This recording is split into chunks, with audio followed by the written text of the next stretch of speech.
Yes, good morning, church. Palakpakan po natin ng Panginoon. Yeah! Are you blessed, church?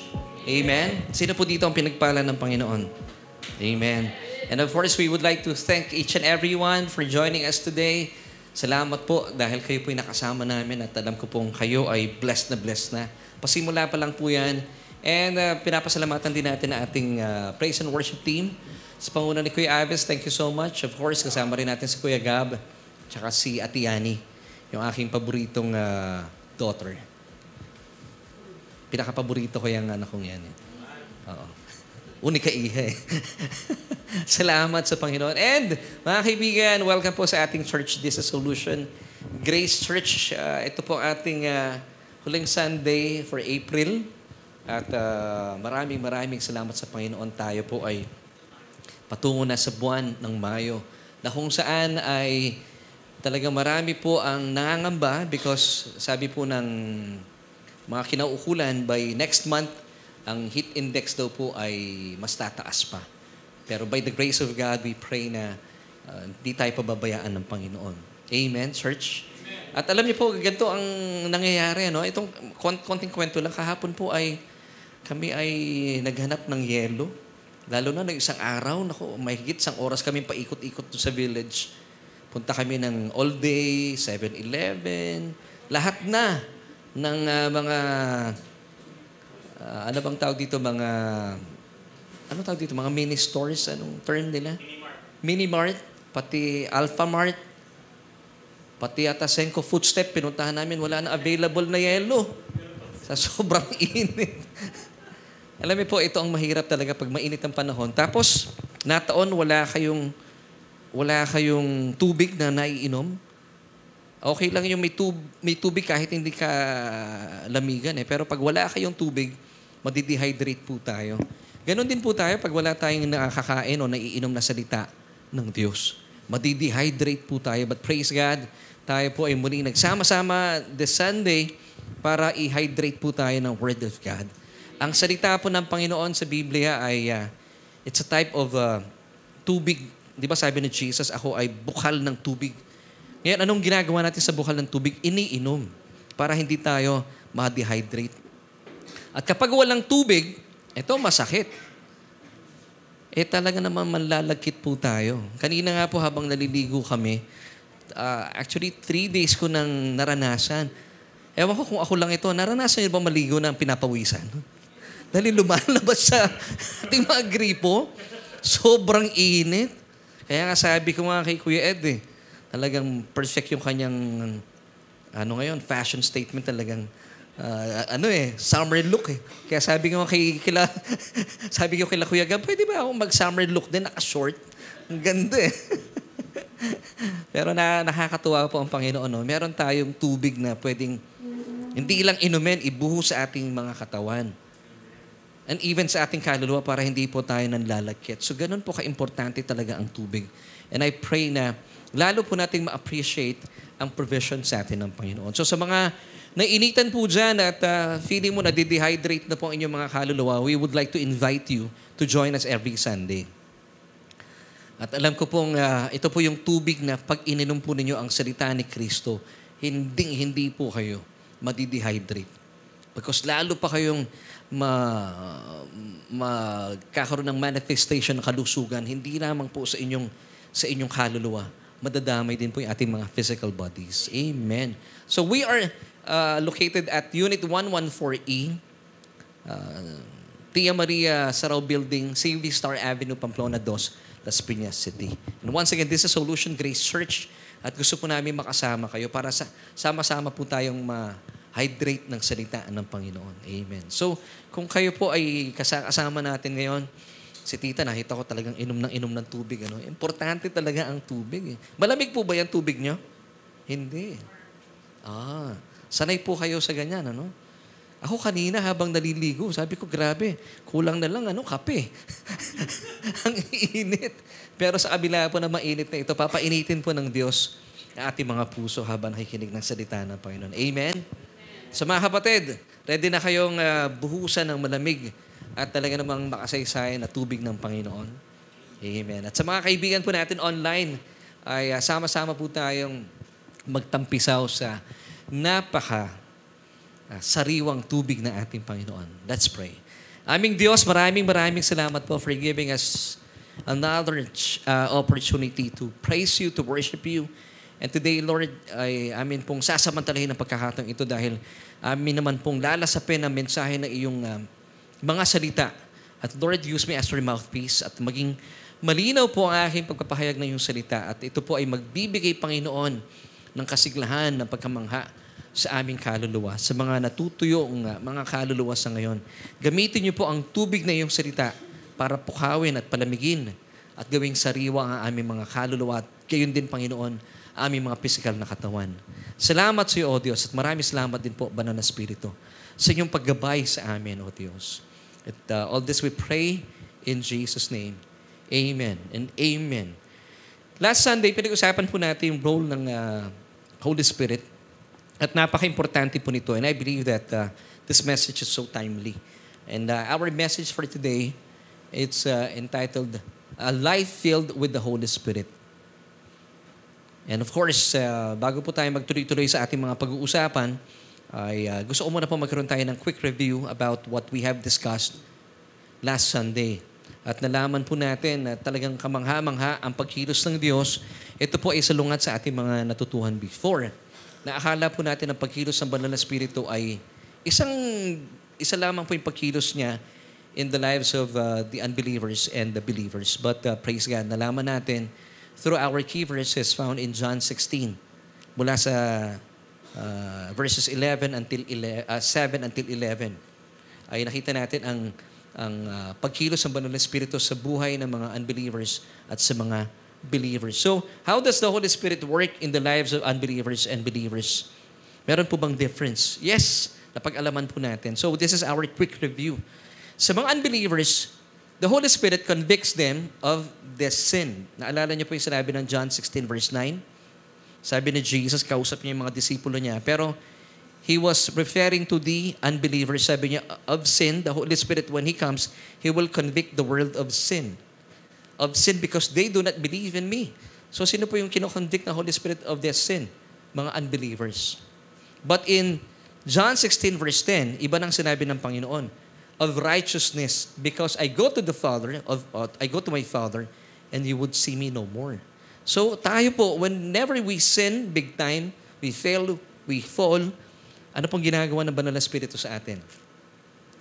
He convicts us, He convinces us, same word po iyon, of our perfect standing before God. Ipinapabatid niya sa atin, ipinapaalala niya sa atin that you are the righteousness of God in Christ Jesus. Gaya po nung kinanta natin kanina, yung first song, I know who I am. But the sad thing is, marami po sa mga mananampalataya sa ngayon, hindi nila alam yung kanilang perfect standing before God. Still, they believe that they are sinners saved by grace. Mali po yung statement na yun. Kasi para mong sinabing binata ka na may asawa. Ano ka ba talaga? Binata o may asawa? Ano ba talaga? Ikaw ba ay sinner? At ikaw ay niligtas pamagitan ng biyaya? Tayo po, bilang mga mananampalataya, we are no longer sinners but saints. Kaya tingnan mo yung katabi mo, mga santo po yan. Amen. Kaya the more po alam natin santo tayo, ang kilos natin, santo din. Hindi tayo gumagawa ng mga bagay na ikakahiya o pinapahiya natin ang ating Ama sa langit. Amen. So whenever we fail, we sin big time, even big time. In 1 Corinthians 6, nalaman natin last Sunday, yung mga kapatid natin sa Corinthians, hindi po sa Corinthian Garden, hindi doon sa Mandaluyong. Mga taga-Corinto, pinapaalala sa kanila ni Pablo whenever they fail big time, they sin big time, sinasabi niya sa kanila, you were washed, you were sanctified by the blood of Jesus. So ganoon din po ginagawa ng Banal na Espiritu sa atin. Kapag tayo po nagkakamali, bumabagsak tayo, di ba ang Banal na Espiritu, He is the lifter of our heads. Inaangat niya yung ating mga ulo. Kasi syempre, pag nagkakamali tayo, oh Lord, nag-apologize tayo sa Panginoon. We feel bad. Alam niyo kung bakit? Kasi hindi na natin nature yung gumawa ng kasalanan. Hindi na kalikasan sa atin yung nag-i-enjoy sa paggawa ng kasalanan. And since ang Banal na Espiritu, He is our comforter, Parakletos, alongside helper. itinataas po niya yung ating mga ulo. He is the lifter of our heads. And then He will convict you of your righteousness in Christ. Hindi ba nakaka-comfort po yun? Hindi sasabihin sa'yo ng Holy Spirit, hihiramin ko na yung narinig kong kay Kuya Gio last Sunday. Akala natin before, ang Holy Spirit, He will convict you of your sin. Hindi sasabihin sa'yo ng Holy Spirit, nagkasala ka na naman, nanggigigil na ako talaga sa'yo. Hindi gagawin ng Holy Spirit sa inyo yun. Sino gumagawa nun? Sino po nagpapaalala sa atin pag nagkakamali tayo na ating mga kasalanan? Tayo, because we know what is right and wrong. And then, sino nag-a-accuse sa atin? Ang kalaban. Na akala natin, voice yun ng banal na spirito, but it's not. Diba? Akala natin, nakagis na natin, pag nagkakamali tayo, pinapaalalahanan tayo ng banal na spirito na ating pagkakamali, na ating mga kasalanan. No. It's Hasatan himself. Kilala niyo si Hasatan? Hindi po siya Chinese, ha? Hindi po. Si Hasatan, yan po ang name niya in the Hebrew. Hasatan, it means the accuser of the brethren. Yun po ang kanyang trabaho. Job description ni Satan yun. Accuser day and night, night and day. So mga kapatid, this is really important kasi, alam niyo po ba, based on the research, marami po mga mananampalataya sa ngayon ang biktima ng depression. I believe, pag mali po ang mga doktrinang inyong pinapakinggan, because I believe that doctrine really matters. Talaga madidepress ka. At kapag alam mo, for example, mali po yung katuruan na tinatanggap po ninyo, na pag nagkakasala pong isa mananampalataya, kinoconvict siya ng banal na spirito ng kasalanan, talaga naman mahihiya ka lumapit sa Diyos. But praise God, it's the opposite. So church, kung kayo po yung isa mananampalataya na, kayo po ay bahagi ng ecclesia, the called out ones, whenever we fail big time, we sin, we fall. Sabi ng John 16 verse 10, the Holy Spirit will convict you of your righteousness in Christ Jesus. Because sabi ni Jesus, aakyat ako sa Ama, hindi nyo na ako makikita. So, sino po ang magpapaalala sa atin of our perfect position in Christ? Yung banal na Espiritu. Amen. And then, ang kanya pong kabutihan, God's goodness will lead us to repentance. Now, bakit po hindi ipapaalala na ng banal na Espiritu sa mga anak ng Diyos ang kanilang mga kasalanan kapag sila po ay nagkakamali? Marahil, even po yung mga nasa online, ay napapatanong. It's because, kung naalala niyo po, 2 Sundays ago, ang banal na Espiritu po, dahil po sa mga nakita niyang kamanghamanghang kalooban ng Diyos Ama, na isinakatuparan po itong perfect will ng Diyos Ama, ng ating Panginoon Hesukristo, Jesus did a perfect job on the cross.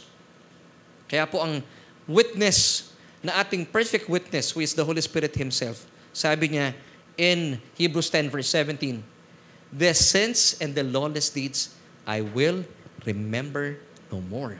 So it doesn't make sense pag nagkakamali ang banal na, ang mga mananampalataya at maipapaalala pa ang banal na spirito ng kanilang mga kasalanan. Hindi po ito umaakma sa Hebrews 10:17. Kasi wala na siyang aalalahanin pa na kasalanan. Alam mo, minsan hinahalin tulad natin ang banal na spirito sa ating mga sarili. Tayo, pag meron tayong mga kaibigan na nagkakasala sa atin, pinapaalalahanan natin sila, uy, inuulit mo na naman yung ginawa mo before. Pero wag nating ihalin tulad ng banal na spirito sa ating mga sarili. Siya po ay kakaiba. Kasi nga po nakita na banal na spirito ang napakagandang kalooban ng Diyos.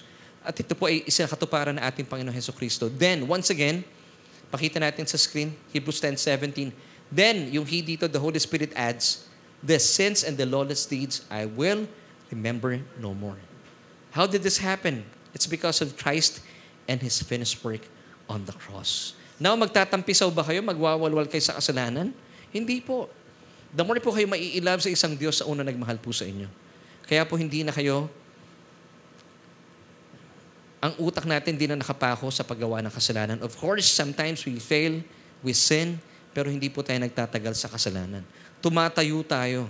Habang itinatayo tayo ng banal na Espiritu at lumalakad tayo sa ating pagkatawag bilang mga mananampalataya. Amen. And today, sususugan po natin ito dahil marami po mga mananampalataya at mga taong mga nalilito at sinasabi nila kapag yan ang ipinipreach mo, Laverne, magwawalwal sa kasalanan ng maraming tao. So aalamin po natin sa ating pagpapatuloy ngayon kung ano ba ang pagkilos ng banal na Espiritu. And before that, alamin natin pala minsan pa Sino nga ba talaga ang banal na Espiritu? Remember? Ang banal na Espiritu po is the third person of the Holy Trinity. So ngayon po, ang pag-uusapan natin, alamin natin itong ating katanungan na ibibigyan ng katugunan ng Panginoon mula sa kanyang salita. So this is our question for today. How will you know that you are truly saved? There are manifestations. Kayo po ba naniniwala kayo na saved na kayo? Amen? So paano tayo makakasiguro? Sabi nga ng ibang religion, hindi tayo makakasiguro. Heaven knows lang. Nakaturo sa ilong no? Heaven knows. Sabi ng iba, hindi, Diyos lang nakakalam. Hindi po. Now, alamin natin, may mga manifestations ba na ang isang mananampalataya ay tunay na ligtas? So, alamin natin yan. With, of course, our message title. Nasaan na ating message title muna? Ating message title kanina. A life filled with the Holy Spirit. And as we move on, alamin natin at kilalanin po natin once again, sino nga ba ang banal na Espiritu? The Holy Spirit is the third person in the Holy Trinity. The Father, the Son, and the Holy Spirit. And He is God Himself. Praise God. Purihin po natin ang Panginoon. So, alamin natin sa araw pong ito na paano nga ba natin matutukoy ang ating mga sarili. Hindi po natin i-judge ang ibang tao. Ha? Kasi para maibsan na rin po yung takot na maraming mga mananampalataya na pag ba dumating ang araw ng pagdating ng Panginoon, talaga bang kasama ako? Am I included in the rapture of the church? Or, ang mahirap na tanong dito, sinasabi nila, am I part of the church, of the ecclesia, the called out ones? So, alamin natin sa ating pag-aaral na ito, hindi para i-judge natin yung ibang tao, but siguro, ma-gauge na rin po natin, talaga bang mananampalataya ako? Meron bang mga manifestations? Hindi lamang ba tayo mananampalataya sa nguso? Pagkos paano natin malalaman kung tayo po ay mananampalataya? Hindi lang puro nguso, meron din po sa puso. Kasi po napaka-importante po nito. Sabi ko nga sa ibang mga tao, sana itong init na nararamdaman natin sa ngayon. No? Napag-usapan namin ni Mrs. last time habang hindi namin napansin habang nag-uusap kami about the Word of God. Abay, paubos na yung aming pimiento na meron po nagregalo sa amin. Bro, 2 days lang. Lakas sa palaman ni Mrs. Akin lang yung tinapay, puro sa kanya yung palaman. Habang kinakain namin ito, napag-usapan namin, sabi namin, may maganda rin bunga itong init ng panahon. Sana nare-realize na maraming tao na mas mahirap ang pupuntahan ng mga tao kapag sila po walang relasyon sa Panginoon. Mas mainit po doon. Alam niyo po ba sa Biblia, mas marami pagkakataon na binanggit po ang impyerno kesa sa langit. At ang impyerno po, hindi po ito metaphor. It's a physical place. Sabi po ng Biblia, where worms diet not and fire is never quenched. So sa impyerno, may mga uod pa, pasintabi po sa mga kumakain. Sa panahon natin sa ngayon, sinasabi ng iba, meron akong narinig sa mga kapitbahay namin, ang init! Parang impyerno. Gusto kong tanungin, nakarating na po kayo doon? Doon po may mga uod pa. Pero dito, yung init natin pansamantala. Kasi by June or July, we're hoping na, sabi nga nung kapitbahay namin din, narinig ko, winter na. Aba, may winter season pala tayo sa Pilipinas. Amen. Pero yung yelong babagsak do dito, per bloke, wasak ang bubungan mo nun. So, mga kapatid, maganda pa ma-realize natin ito na, buti na lang, ito lang po yung nararamdaman natin. Ngayon, sa atin naman po, bilang mga mananampalataya, ay alamin natin, paano natin malalaman na tayo ba talaga ligtas? Pag sinabi nating ligtas, Mami, binabati natin yung tao sa pintuan. I-welcome po natin sila. Yan. Malalaman natin tayo ligtas. Paano nga ba natin malalaman? May manifestation ba? Ngayon, ang i-judge po natin once again, ating mga sarili, hindi po tayo narito para i-judge natin ang ibang tao. No. Ito lamang po ipagbibigay ng mga pag-aaral para malaman natin, am I truly saved? May mga manifestations ba along the way? So, mga kapatid, titingnan natin paano kumilos ang banal na Espiritu. Paano ba yung a life filled with the Holy Spirit? Kasi makikita niyo po yung difference na ito before, when you were in Adam, ang gulo ng buhay natin because nung panahong yon, wala po yung Holy Spirit sa atin. Kung wala ang Holy Spirit sa inyo, nung kayo po ay kay Adan, ano yung Espiritong nasa inyo? Yung kalaban ng banal na Espiritu. It's the evil spirit. But praise God, when you receive Christ as Lord and personal Savior, you transferred location from Adam, you are now in Christ Jesus. So nung tinanggap po si Kristo bilang iyong Panginoon at tagapagligtas, the Holy Spirit indwelling na your born again spirit. At ang good news po rito, hindi na po aalis ang banal na Espiritu sa inyo. But the sad thing is, many religions nowadays, especially may mga Christian churches, they still believe na ang banal na Espiritu daw po ay umaalis at bumabalik. Bumabalik ang banal na Espiritu pag ikaw ay humingi ng tawad sa Diyos at umaalis siya pag nakakagawa ka ng kasalanan. Delikado yun. Kasi pag ganyan po ang inyong paniniwala, paano kung sakasakali nakagawa ka ng kasalanan at doon biglang dumating ang Panginoong Hesukristo? Eh di hindi ka kasama. Halimbawa, ikaw ay sumakay ng jeep, mananampalataya. Tapos sinadya nyo raw na hindi kayo nagbayad sa jeep. Kasalanan yun, di ba? Nakikita natin sa jeep, who does not pay? So that's a sin. Pag hindi kayo nagbayad sa jeep, paano kayo biglang nag-rapture? Sabi nung iba, di syempre hindi ka nakasama. Isipin mo, natalo mo ang dugo ni Kristo dahil hindi ka lang nagbayad sa jeep. Ang tindi ng kasalanan mo. Now, let me give you this truth, no? Kasi marami rin pumana ng palataya sa akin. They still sing, alam mo yung song na ito para po sa mga kaidaran ko, and cast me not away. It's a Psalm of David. From your presence, O Lord. Ito po yung time na nagkasala siya before the Lord. Nung siya po ay kinuha niya si Bathsheba. Kilala niyo si Bathsheba? Habang nagkasala si David, habang nagtitake a bath si Bathsheba. At ipinapatay pa niya yung kanyang asawa para makuha lang siya. So nung time na ito, this was in the Old Covenant. David was then under the Old Law-Keeping Covenant. Inawit niya itong psalm na ito at kinakanta natin sa panahong ito. Still, kinakanta ng mga believers. Cast me not away from your presence, O Lord, and take not your Holy Spirit in me. Restore unto me the joy of my salvation and renew a right spirit within me. Would you believe, church? And this is good news. Huwag niyo na pong kinakanta ang awiting ito if you are now a Christian because the Holy Spirit will never leave you nor forsake you. So, ibig sabihin ba, Laverne, kapag ikaw ay isa ng mananampalataya, ang banal na Espiritu will abide with you forever? Yes. Sinabi po ng Biblia yan. Now, let me give you this verse, John 14:6. And I will pray the Father, and He shall give you another Comforter. So, si Jesus ay Comforter din po natin.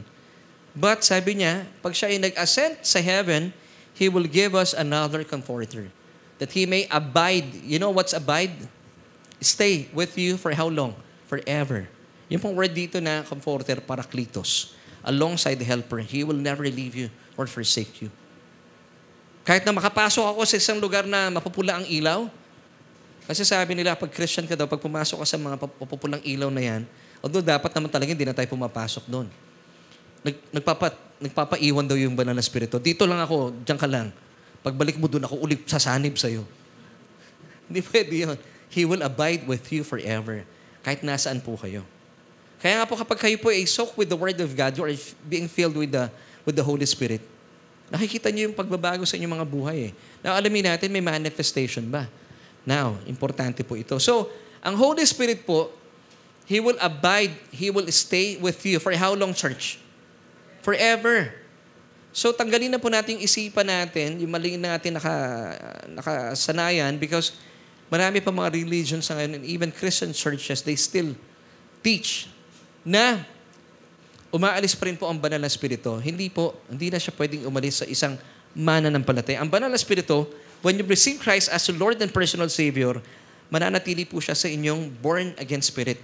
In the Old Testament, sa panahon nila David, kapag may assignment po itong mga naniniwala at nanampalataya kay Yahweh, the Holy Spirit was only upon them.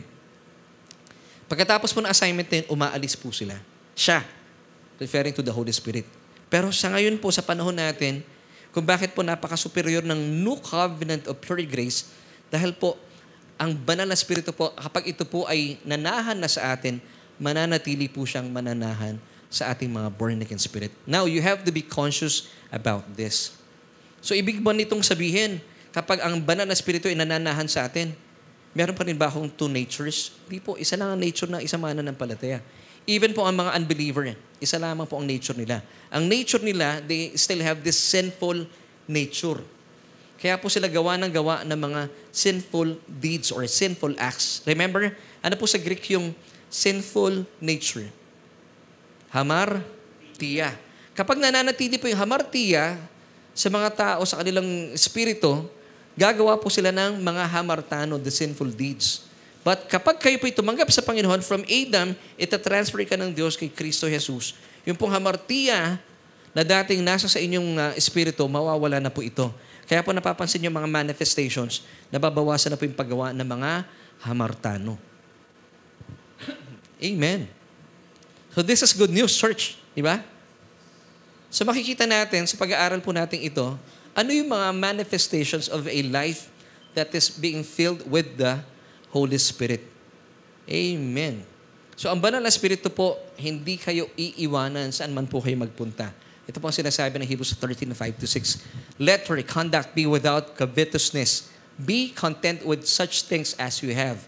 For He, yung He dito God, for He Himself has said, I will never leave you nor forsake you.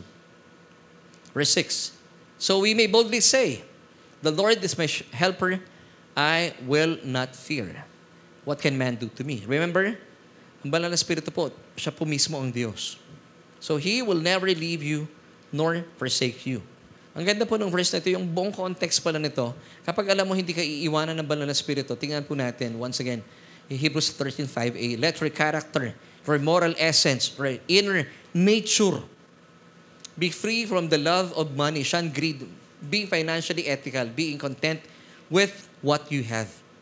So, ang isang taong naniniwala that the Holy Spirit indwelling their born-again spirit, hindi po sila ganid sa pera. Ito yung content. Ito yung konteksto ng Hebrews 13:5. Kaya pala, kasi naniniwala ka, sabi ng Diyos mismo that I will never leave you nor forsake you. So, ang taong ito, ang buhay niya, being filled with the Holy Spirit, ito yung mga mananampalataya, isang manifestation po ito. Hindi po sila ganid sa pera. Ang linaw po na sinasabi, Hebrews 13:5. Kasi sanay tayo, pag binabanggit natin itong Hebrews 13:5, nandun tayo lagi sa, I will never leave you nor forsake you. Di po ba?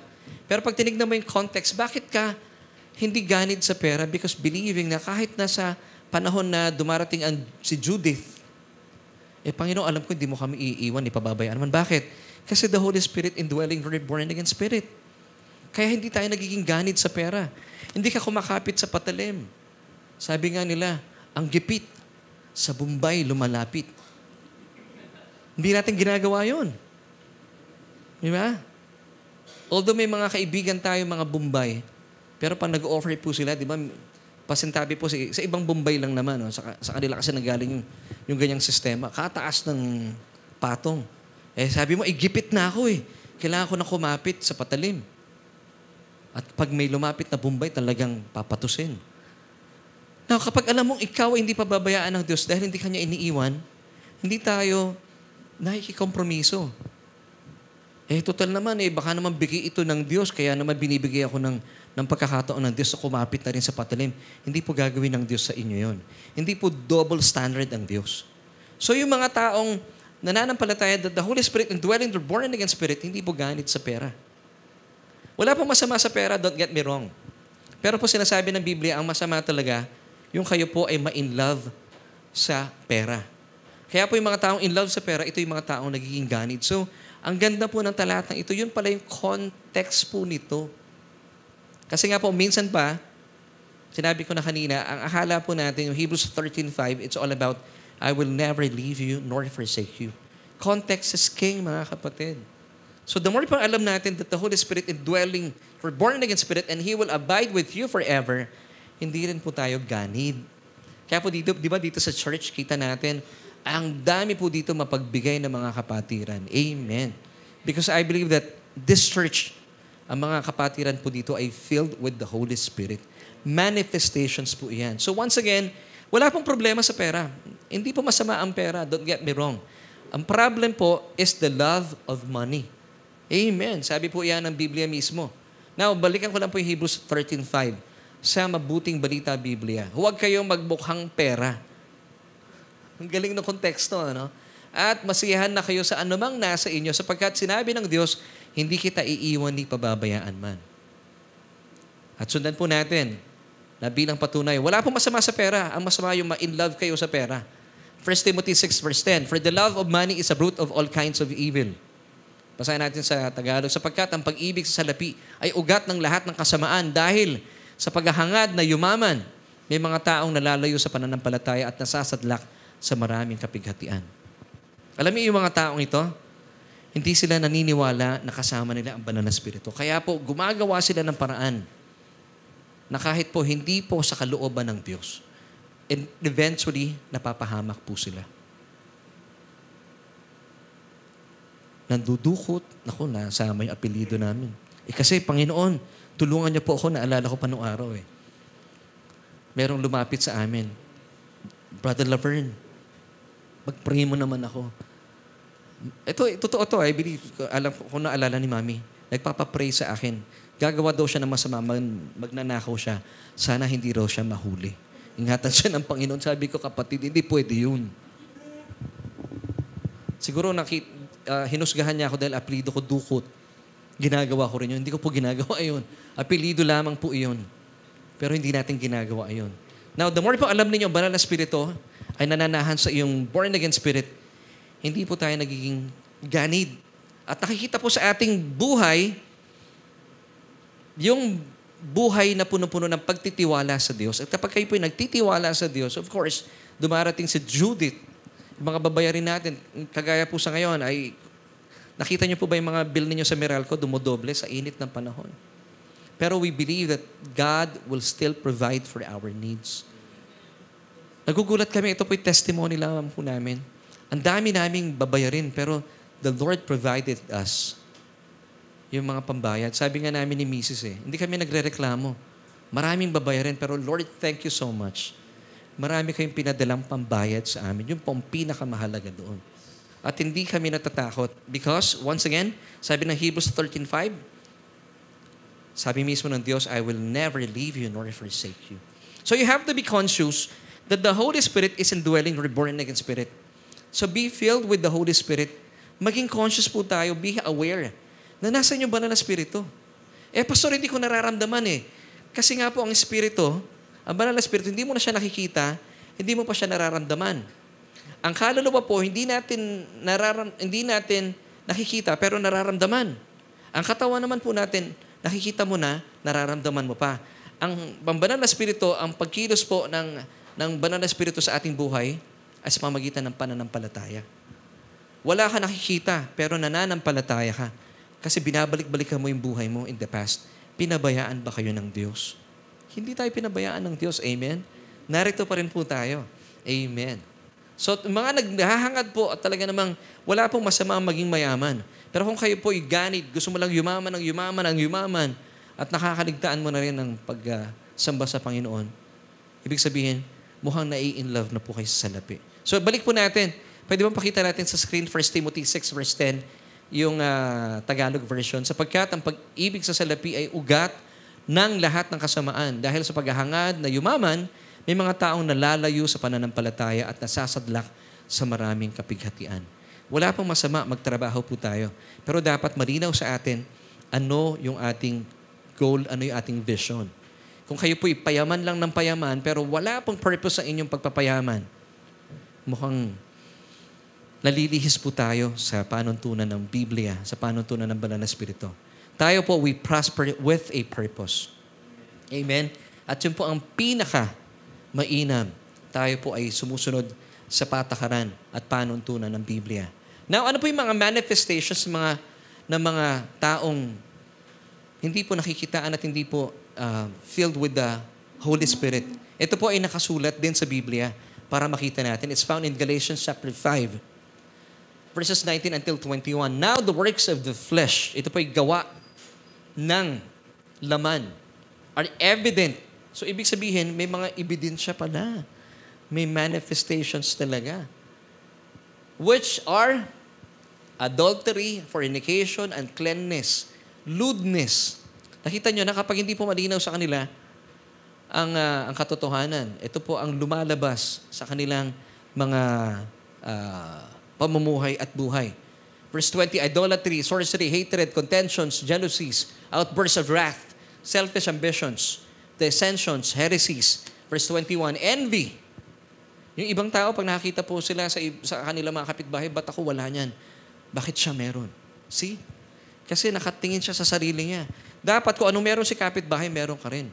Lumalabas yung envy. Nako, pag marami talagang nangyayari pong gulo, pag meron pong envy sa buhay. Murders, drunkenness, revelries, and the like of which I tell you beforehand, just as I also told you in time past, that those who practice such things, yung mga binasa natin kanina, the works of the flesh, will not inherit the kingdom of God. Why? Because the Holy Spirit is not in them. So kung wala sa kanilang banal na espiritu, yung kalaban ng banal na espiritu ang nananahan pa rin sa kanilang espiritu. Pero para makatitiyak po tayo sa ating kaligtasan, nung tinanggap natin ang Panginoon Hesukristo, napatanong din po ako before sa Panginoon Lord, talaga bang ligtas ako? Alam niyo po, nakakatuwa. Dahil inilaan po sa atin ng Diyos ang banal na espiritu. At nung inilahan po sa atin ang banal na espiritu ng Diyos, alam niyo po ba, ito po ay, di ba tayo po itinubos ng ating Panginoon Hesukristo sa krus ng Kalbaryo? Pag sinabi nating tubos or redeem, ang term po nito sa English ay bought back. Binili tayo, tinubos tayo. At nung ibinigay sa atin ng banal na espiritu, selyado pa tayo ng banal na espiritu. Alam niyo po ba, nung tayo po ay sinelyuhan ng banal na espiritu, binayaran ni redeem tayo. Yung banal na espiritu na nasa atin po, ito po, the Holy Spirit serves as our God's down payment. So, ibig sabihin, di ba parang ganito, kapag kayo po ay merong gustong bilhin sa isang department store, nagda-down payment tayo. So, pag nag-down payment na tayo doon sa bagay na yon, pwede ba itong ibenta pa sa iba? Hindi na. Ibig sabihin sa atin na. Alam niyo, ewan ko lang kung meron kayong ganitong karanasan, pag minsan meron akong nakitang damit na gusto ko sa isang department store, wala pa akong dalang budget. Ang ginagawa ko minsan, nag-iisa na lang yung damit na yun, nilalagay ko sa likod. Sana walang bumili.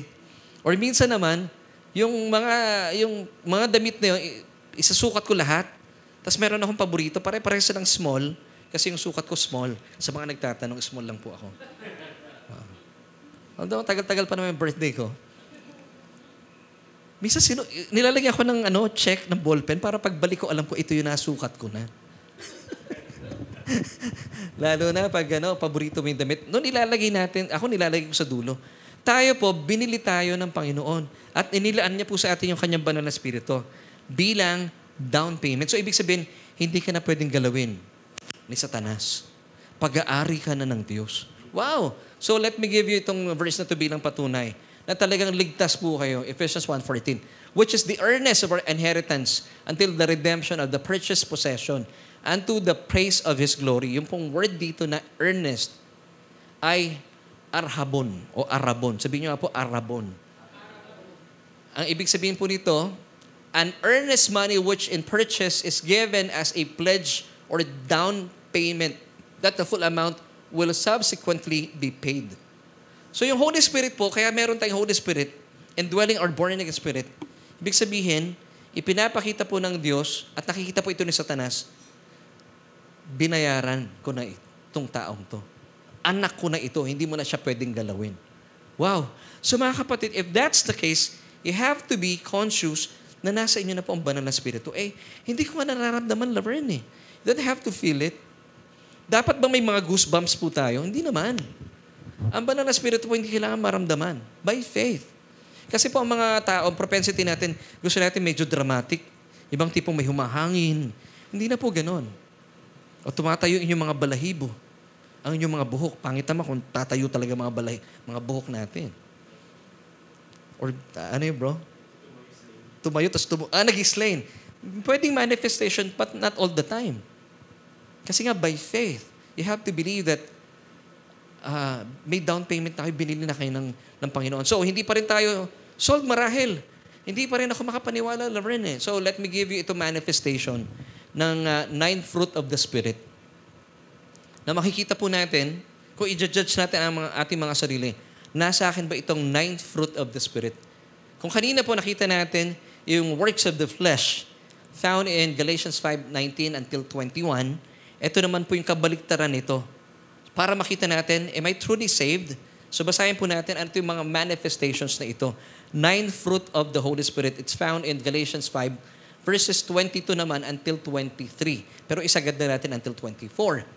But the fruit of the Spirit, capital S, referring to the Holy Spirit, is love, joy, peace, long-suffering, kindness, goodness, faithfulness, gentleness, self-control, even self-control. It's a fruit. Hindi po galing ito sa ating self. Against such, there is no law. Talaga bang siyam? Isa-isahin nga po natin, bilangin natin. But the fruit of the Spirit is love, joy, peace, long-suffering, kindness, goodness. Number 6, faithfulness. 7, 8, gentleness and self-control. 9. Fruit of the Spirit. Against such, there is no law. Then verse 24, and those who are Christ have crucified the flesh with its passions and desires. Kaya po, ang inyo pong sinful nature, sinasabi kasi ng ibang mga katuruan, meron daw 2 natures ang isang mananampalataya. Pag nagkakasala, nabubuhay yung sinful nature. Hindi pwede mangyari po yun. In Romans chapter 6, mababasa natin, of course, in verse 24 ng Galatians chapter 5, binabanggit po dito, nung tinanggap natin si Kristo, yung ating sinful passions, yung ating sinful nature was crucified with Christ. Hindi naman po na-crucify. In Romans chapter 6, died with Christ, para hindi na bumangon, buried with Christ. So tayo po today, we are partakers of God's divine nature. Wala na po inyong sinful nature. Wala nang hamartiya. Kasi kung ang isang mananampalataya, still, he has yung sinful nature sa kanyang spirit, pupunta siya ng impyerno pag namatay po siya. So it's really important for us to know. So mga kapatid, paano natin makikita? It's the fruit of the Spirit. Makikita niyo po yung pagbabago. Meron kayong love, joy, peace, long-suffering, gentleness, kindness. Wow! Alam niyo, nung araw napapatanong ako, sabi ko, Lord, talaga bang ligtas po ako? Alam niyo, ang unang nakita kong bunga nito, nung nagkaroon po kami ng revelation about the gospel of grace, ang daming bashers talaga. Alam ni Mrs. to, nung bago-bago pa po kami, at ito po yung aking ibinabahagi sa Papuri Radio Show when I was part of a Christian Broadcasting Network. Nung mga panahong binabahagi ko po ito, ang dami talaga nagbabash. In the middle of the night, si Joe, siyempre, asawa ko no? Pag binabash ka sa social media, nasasaktan si Mrs. In the middle of the night, gigisingin ako niyan. Yes, gising ka ba? Baka gusto mong basahin ito. Nanginginig pa siya eh. Yung inig niya parang nasasaktan siya for me. Now, nung binabasa ko na yung mga bashers na to, sabi ko, ba't parang wala akong gana makipag-away, makipag-debate? Now, sabi ko, Lord, bakit po kaya? Sasagutin ko sila. By the grace of God, may kasama pang ang po eh. Pero pag binabasa mo yung mga messages nila, ang sakit talaga. Meron pa nga isang nagsabi sa akin, alam mo, Laverne, kilala kita. Magpatawa ka na lang. Huwag ka na mag-message ng ginagawa mo. Kasi, una sa lahat, mali yung tinuturo mo. Pangalawa, kilala kita. Napapakinggan kita. Yung mga ganong salita. Alam mo po, sabi ko nung sinagot ko sila, malumanay. Di ba, nasa yung fruit of the Spirit? Gentle. Tapos, wala talaga akong gana. Kasi before, pag may mga ganon, pinapatulang ko eh. Siyempre, social media, minsan may mga magpo-post na magaganda, tapos lalagyan nila sa ilalim, naku, huwag niyong paniwalaan yan si Laverne. Ano yan? Bulaang tagapagturo. Social media po yun, ha? Pero, sabi ko nga, it's the fruit of the Spirit. Wala akong pinapatulan. Even until this time. Wala talaga akong, sabi ko, Lord, thank you. Ginawa mo akong tamad, sumagot sa kanila. Sinasagot ko po sila, 2 beses, pero yung sagot na, kinakailangan nila yung sagot mula sa akin. Nandun pa rin po yung respeto because I believe na karapatan nila ibigay natin yung respeto sa kanila. Pero binabalikan nila ako, binabastos nila ako. Pero pagbalik nila sa akin, pag sinagot sila ng may galang, gumagalang na rin sila pabalik.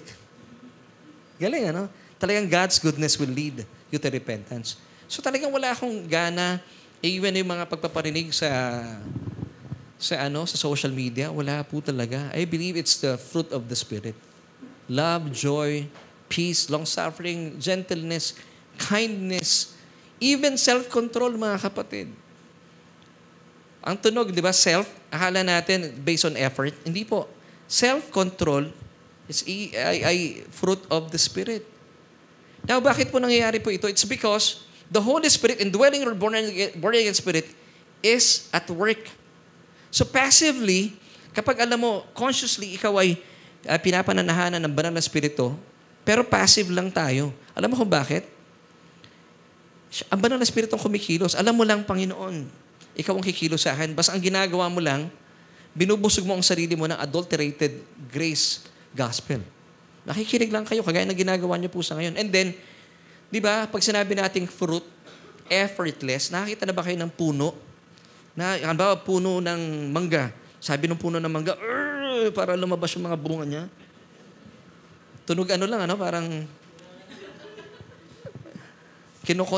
constipated lang na puno. Meron ba nakitang puno na constipated? Tapos para lumabas yung mga bunga ng mangga. Walang ganon. Pag fruit, passive lang siya.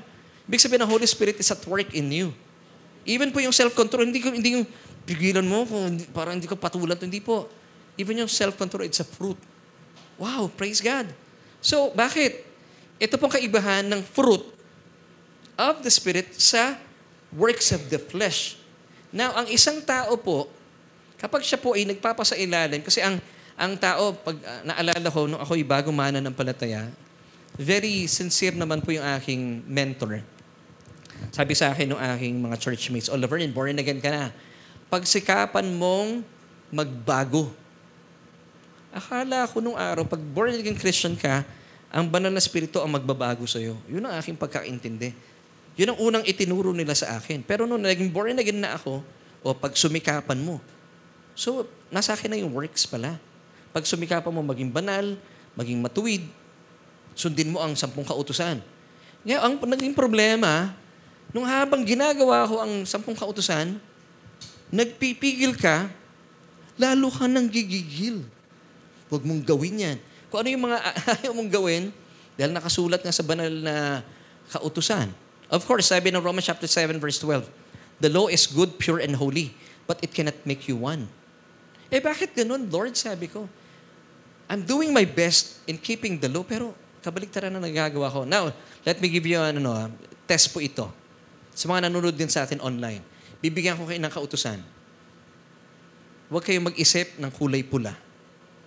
Sino nakita nyo? Si Ate Maisa. Di ba? The more po kayong pinipigilan, lalo nyo pinagigigilan. Why? Kasi sabi po ng Romans chapter 3 verse 20, at dito muna tayo what's the difference between works and fruit?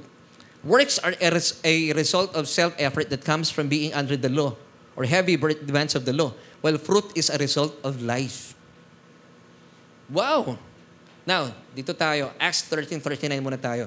And by Him, yung Him dito Jesus, everyone who believes it, justified from all things from which you could not be justified by the law of Moses. So the more po kayong conscious about the law, hindi kayo magiging matuwid sa harapan ng Diyos. And the more po kayong conscious about the law, sabi in Romans 3:20, therefore by the deeds of the law, no flesh will be justified in God's sight. Why? Yung for, it's because. Because by the law is the knowledge of sin. Maraming religion sa ngayon, akala nila, by them giving the law to the church, akala nila ang mga church people will become holier. No. For by the law is the knowledge of sin. So the more mo binibigay sa kanila ang kautusan, napapagyaman sa kanila ang kaalaman nila sa kasalanan. Bigay ko pa po sa inyo sa Tagalog. Maganda sa Tagalog ito. Walang tao mapapawalang sala sa paningin ng Diyos mamagitan ng pagsunod sa kautusan. Napakalinaw. Bakit? Ito yung sagot. Dahil ang gawain ng kautusan ay ang ipamukha sa tao na siya ay nagkakasala o makasalanan sa ibang translation. 1 Corinthians 15:56, the sting of death is sin. And the strength, take note, And the strength of sin is the law. Akala natin, before, kapag binigay natin ng kautusan, lalo magiging banal ang mga tao. Hindi po. Now, don't get me wrong. I'm for the law. Kasi sabi ng Romans chapter 7, verse 12, the law is pure, holy, and good. Pero it cannot make you one. Basahin natin sa Tagalog itong 1 Corinthians 15:56. Ang kamandag na kamatayan ay ang kasalanan at ang lakas ng kasalanan ay nagmumula sa kautusan. Kaya pala, kapag lalo mong pinipigil ang sarili mo, nandun ka sa ilalim ng kautusan, lalo mo magagawa itong pagkakasala. Ang tawag po dito, self-modification, behavior modification. Samantala, kapag kayo po ay nasa Panginoong Hesukristo na at conscious kayo about the Holy Spirit indwelling or born-again spirit, ang tawag po dito ay true transformation. Effortless true transformation. Pero maraming churches po today, wala dito. Sa kabilang panig, nandito sila sa behavior modification. Ang tawag po natin dito sa eskwelahan, GMRC. Ano yung GMRC? Good Manners and Right Conduct. Akala natin, by doing so, pag ginawa natin to by keeping the law, magiging kaaya-aya kayo sa Diyos. No. Diba sabi kanina ng talatang binasa natin, no one will be justified by keeping the law of Moses. You will be justified by believing in Christ. Now, this is walking in the Spirit, mga kapatid. Napaka-importante po nito. Kasi the more po kayong conscious about sin, ito po ang lagi nyong, conscious about the law, I should say, lalo po kayong gagawa ng kasalanan. Tingnan niyo po itong Romans chapter 7, verse 5. For when we were in the flesh, the sinful passions which were aroused by the law were at work in our members to bear fruit to death. So the more po tayong narito sa kautusan, puro effort po tayo. Lalo pong pumupukaw sa atin ang kasalanan na maghahatid sa atin sa kamatayan. Pansinin niyo po, marami mananampalataya sa ngayon. Sabi po ng research, depressed. Bakit ganun? Sabi ng Panginoon, my peace I bequeath. I live to you. It doesn't make sense. Sino pa yung, hindi ko pa in-invalidate ang depression. It's true. Pero bakit maraming Christians, born-again Christians ang depressed? It's because of this teaching. Akala nila, the more na binibigay ng church ang kautusan, ang mga mananampalataya will become holy and lalo pang magiging banal. But it's the opposite. Kaya pala, nagmamanifest po sa kanila ang works of the flesh, ang tinatawag na gawa ng laman. Basahin natin sa Tagalog, sa Mabuting Balita Biblia. Galatians chapter 5, verses 19 till 21. Hindi maikakaila. So, ibig sabihin, hindi maikakaila, evident, kitang-kita sa buhay ng tao. Kapag may nakikita po kayong ibang mga tao, at ebidensya itong, very evident po itong mga bagay na ito, kitang-kita natin, huwag po natin silang i-judge because ay ibahagi pa natin ang mabuting balita ni Kristo. Hindi maikakaila ang mga hilig ng laman. Ano itong mga hilig ng laman or works of the flesh? Pakikiapid, kahalayan at kalaswaan. So ang kalaswaan hindi galing sa Diyos. Ito po ay works of the flesh. Sa pagsamba sa Diyos-Diyosan, pangkukulam. Hindi naman po yung mga taong tumatawa ng hihihi. Hindi naman po mga makukulam yun. Baka ganun lang sila tumawa. Pagkapuot sa isa't isa. Pag-aaway-away, pagsiselos. Kita nyo na. Pagsiselos. Hindi po galing sa Diyos yun. Pagkakagalit at kasakiman, pagkakampi-kampi, at pagkakabahabahagi. Verse 21, pagkakainggit, paglalasing, kalayawan, at iba pang katulad nito. Muli ko kayong binabalaan, ang gumagawa ng mga ito'y hindi magkakaroon ng bahagi sa kaharian ng Diyos. Marinaw po ang sinasabi ng Biblia. Pero tayo po mga nasa ilalim ng biyaya, mga kapatid. Ito po ang dapat ninyong maging consciousness. Bilang mananampalataya, you have to be conscious that the Holy Spirit indwelling your born-again spirit. At dapat po makita natin passively, effortlessly, makikita natin yung manifestations ng mabubuting bagay such as love, joy, peace, long-suffering, gentleness, kindness, and even self-control. Faithfulness. Naku, kitang-kita po yan. Amen. So ito yung mga manifestations. Kapag ito po ang nagmamanifest sa inyong mga buhay, you have to believe that you are saved. Pag dumating po ang Panginoon anytime soon, kasama po kayo doon. So ibig sabihin, nagbigay sa atin ng mga ebidensya ang Diyos para tayo po ay hindi tayo nag-aalangan sa ating pananampalataya.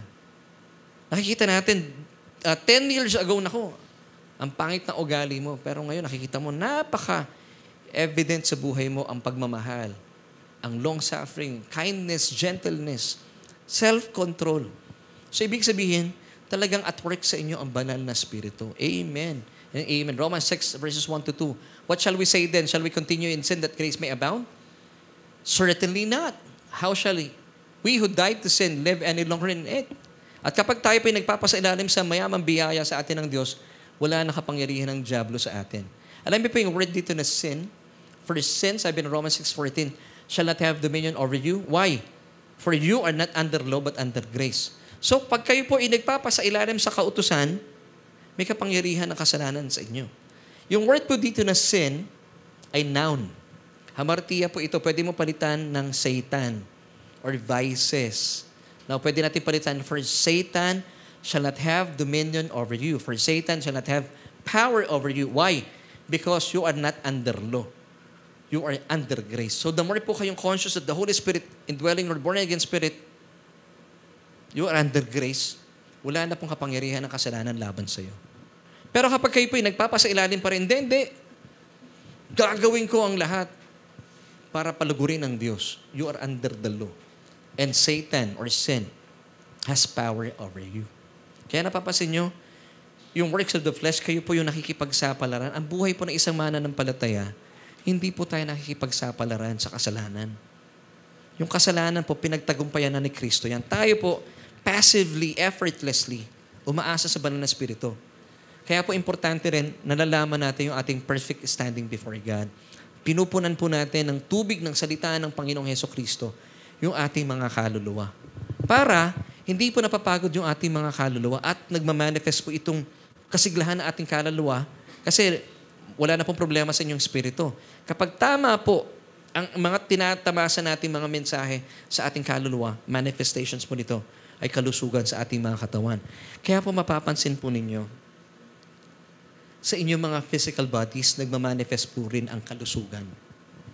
Kaya po importante talaga ang salita ng Panginoon. Amen. Huwag po nating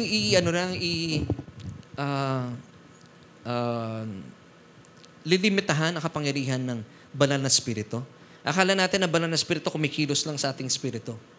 Pag ito po ay talaga namang pinayaan natin sa ating kaluluwa itumagos, ibig sabihin tama yung mensaheng ating tinatanggap, hindi po na humihinto yan sa inyong kaluluwa lang, isip, damdamin at kalooban. Tatagos din po yan sa inyong physical body. Kaya po naniniwala ko, in the name of Jesus, I declare na mararanasan po natin in the coming days, lalo pong lulusog ang inyong mga katawan. Amen. So huwag niyo lilimitahan ng banal na Espiritu. This is a life that is filled with the Holy Spirit. So habang umiidad tayo, dumadagdag ang edad, by the grace of God, magkaroon tayo ng pagbabago ng isipan. Ang tao po sa mundo, natural sila, but we are supernatural. Why? Because we have a supernatural God. So importante yung tinatanggap nating message. This is a life filled with the Holy Spirit. Pati po yung katawan, may ebidensya. Amen? Now, this will only happen to those Christians who believe. Pero kapag sinasabi natin, hindi, malabo yan, Laverne. Kung ano pong pinapaniwalaan nyo, it will happen to you. Sabi rin po ng Panginoong Hesukristo yun. But I firmly believe na mangyayari po yan sa ating mga kapatiran dito sa church. Because naniniwala po ako, naniniwala kayo sa mga katotohanan ito. Amen and amen. So ito po ang makikita sa atin na alam natin, ang bunga ng banal na Espiritu ay nagmamanifest po sa atin. Ito ay Galatians 5:22. But the fruit of the Spirit is love, joy, peace, long-suffering, kindness, gentleness, goodness, faithfulness, gentleness, self-control. Against such, there is no law. Amen. Why? So mga kapatid, bakit po lumalabas sa atin ito? Effortlessly. Bilang mga mananampalataya na niligtas ng Panginoong Hesukristo, alam niyo po ba, tayo po ay nilikha na sa paggawa lang ng mabubuting bagay. Hindi po gumagawa ang isang mananampalataya. Of course, we sometimes fail or fall, pero hindi po natural sa atin ang paggawa ng kasalanan.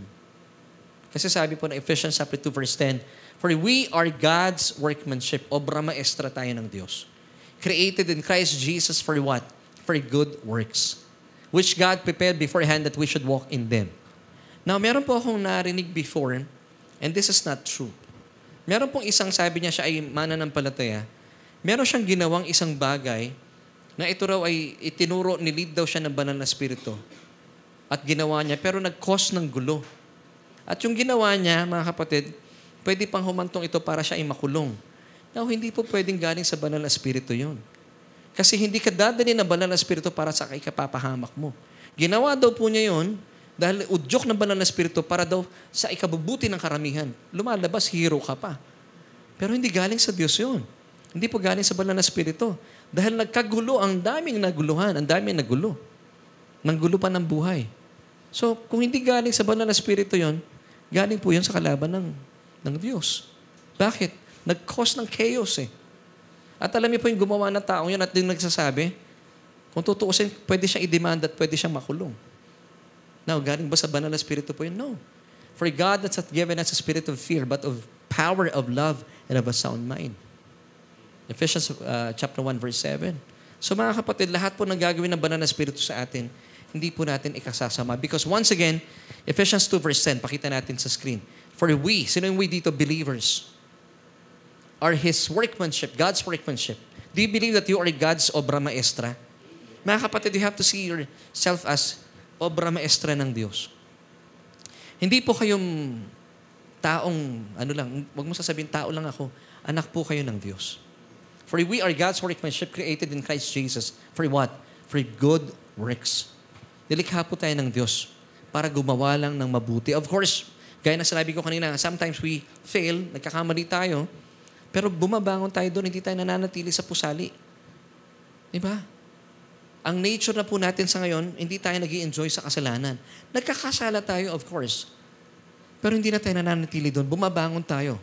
Because we are created in Christ Jesus for good works, which God prepared beforehand that we should walk in them. Yun po dapat ang nilalakaran natin. Bakit natin nilalakaran po ito? Because you are conscious that you are living a life that is filled with the Holy Spirit. Amen. So as we end, let's go back to our question. How will you know that you are truly saved? Meron ba mga manifestations? Amen. May mga manifestations. At ito po yung ating solution. The fruit of the Holy Spirit is seen in the lives of a true Christian, such as love. Meron ba nakikita sa inyong pagmamahal? I believe. Amen. Joy, peace, long-suffering, kindness, goodness, faithfulness, gentleness, and self-control. Mga kapatid, ito pong siyam na bunga ng banal na spirito ay mararanasan at magmamanifest po sa inyong mga sarili. Pero, kapag hindi po ito nagmamanifest sa inyong mga sarili, mainam po tanungin po natin ating mga sarili. Are you truly saved? So napakagaling po ng Biblia, no, mga kapatid. Hindi po tayo iniwanan ng Diyos na nag-aalanganin. Amen, church? So kapag nakikita natin ang mga manifestations po ito, minsan nga nagugulat ka na eh. Lord, bakit dati parang galit na galit ako? Wala akong self-control, wala akong patience, pero ngayon, even po yung pagtitimpi, hindi po siya effort. Fruit pa rin po siya. Galing, ano? Why? Because you are now living a life that is filled with the Holy Spirit. Kahit po nararamdaman natin minsan sa buhay natin, ako personally, marami pa rin po tayong naririnig na hindi maganda. Sa social media, maraming nagpaparinig, pero doesn't matter. Hindi mo na kailangan balikan yun. Hindi mo naman kailangan mag-explain. Basta alam mo, ang banal na spirito po, ang manifestations ng bunga ng banal na spirito ay nakikita sa iyong buhay. Makikita po ng ibang tao yun. Totoo nga. Mananampalataya ang tao. So mga kapatid, once again, let's read this. Galatians 5:22-23. But the fruit of the Spirit, that is the Holy Spirit, is love, joy, peace, long-suffering, kindness, goodness, faithfulness, gentleness, self-control. Against such, there is no law. So that is a life filled with the Holy Spirit. So kung kayo po, nakikita nyo sa buhay nyo yan, and I believe, nakikita nyo po sa buhay nyo yan, kayo po ay ligtas na. Amen and amen. Palakpakan po natin ang Panginoon. Hindi po ba, mga kapatid, napakasarap na kapag ang banal na spirito po ang siyang nananahan sa iyong born-again spirit, ang sarap ng buhay. Kahit maraming naninira sa iyo, marami kang problema kinakaharap, it doesn't matter. Pero ito po ay dumarating po sa inyo kapag kayo po ay busog na busog at basang-basa sa salita ng Panginoon. Kasi po, ito po ang importante. Makita natin yung ating perfect possession in Christ, that you are now the righteousness of God in Christ. Hindi ka na yung kagaya dati. Amen, church? So ito po ang biyaya ng mga taong nahi Kristo Jesus. Church po ang tawag dito. Ecclesia, the called out ones. Kung kayo po ay wala pang relasyon sa Panginoong Jesucristo, hindi pa po kayo kabilang sa kawan ng Diyos or sa church. And I would like to invite you, kaibigan, kung gusto mong maranasan na mag-manifest sa inyo itong fruit of the Holy Spirit, such as love, joy, peace, long-suffering, gentleness, faithfulness, kindness, self-control. Ang gaganda po ng mga bagay na ito.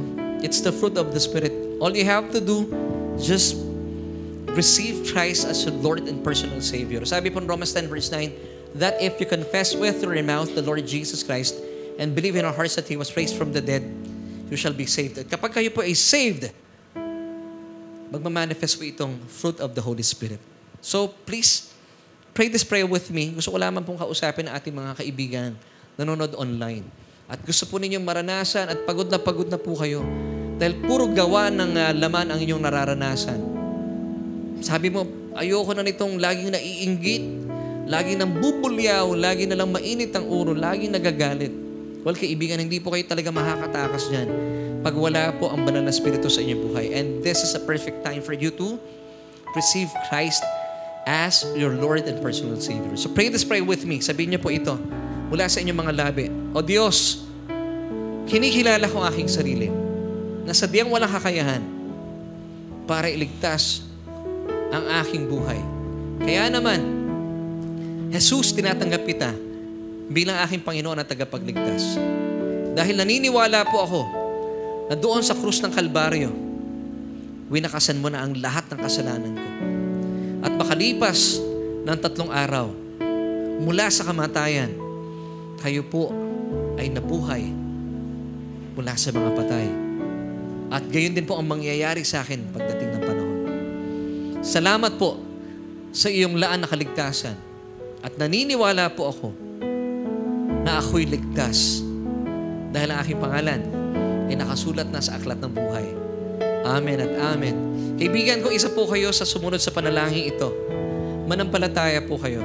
Hindi mo na kailangan pakiramdaman. Manampalataya po kayo. Ligtas na kayo. At ang manifestation po ng bunga ng Espiritu Santo ay mararanasan na sa inyong mga buhay, such as love, joy, peace, long-suffering, kindness, gentleness, faithfulness, self-control. Wow! Ito po ay kusang magmamanifest po sa inyong mga buhay at mamamangha po kayo. Amen. Welcome to the family of God. Tayo po tayo, church. And once again, awitin po natin.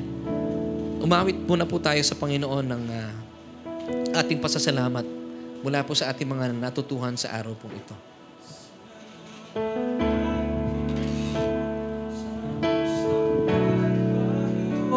Minayaran ng lahat ng kasalanan ko. Inako mong ganap. Sa sakit, pahirap, niligtas sa tulad kong hindi karapat-dapat. Purihin ka, Jesus. Purihin ka, Jesus, sa krus. Minsan ba, sa kamatayan mo. Sa krus ng Kalbaryo. Oh, salamat po, Panginoon. Ng kasalanan, inako mong ganap. Dusa, sakit, paghihirap.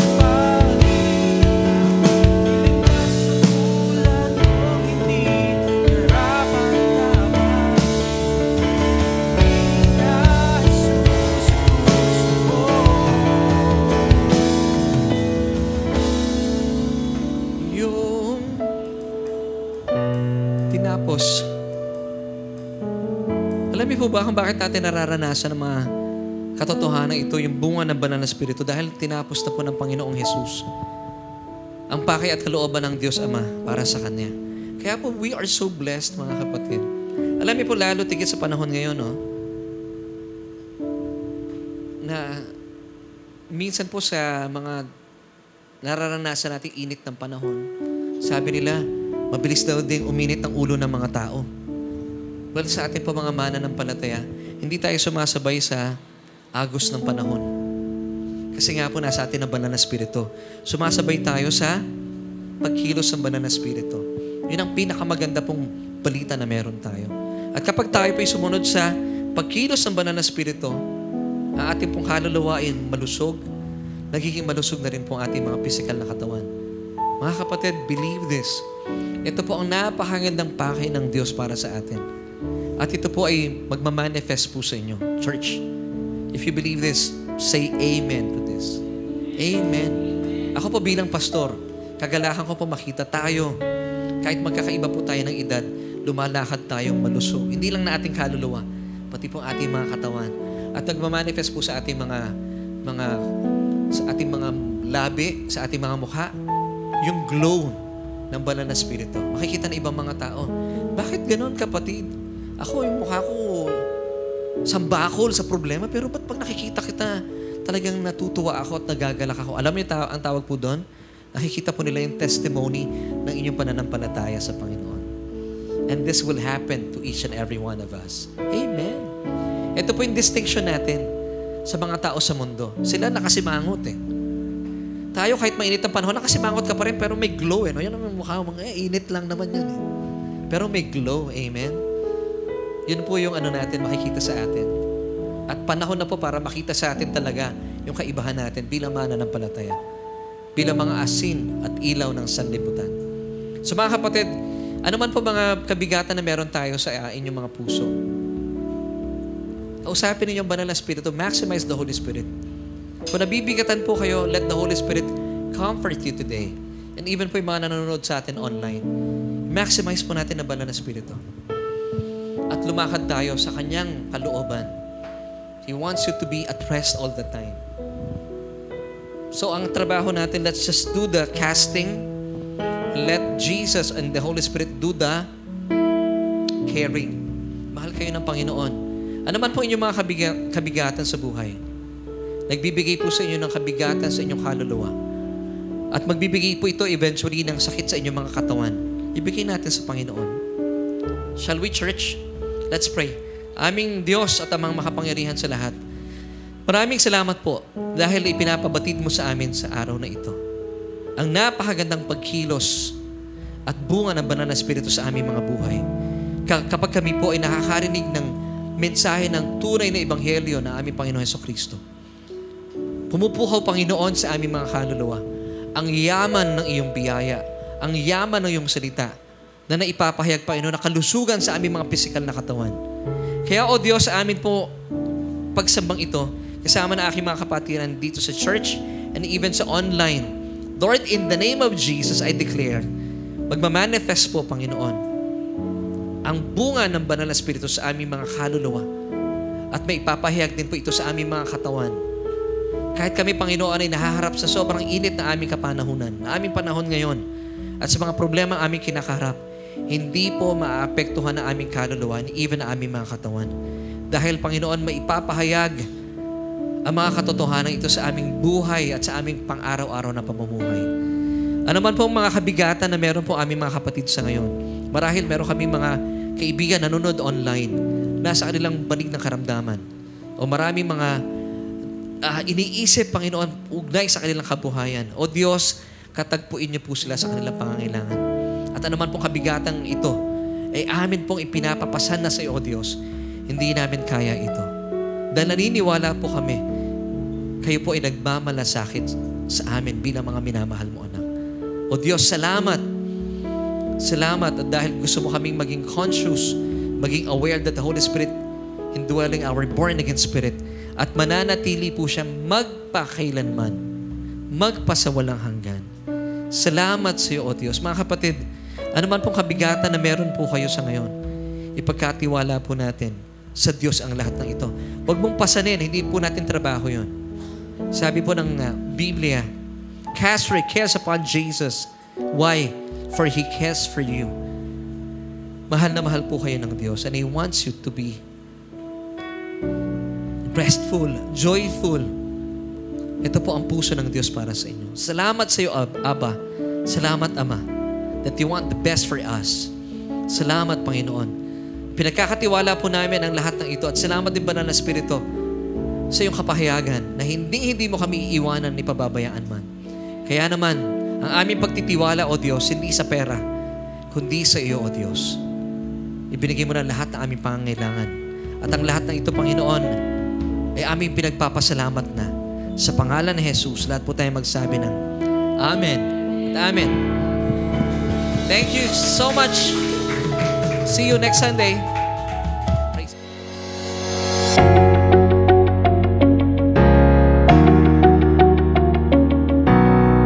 Amen.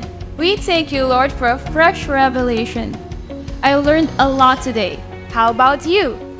Let us know in the comments below your favorite takeaways from today's message.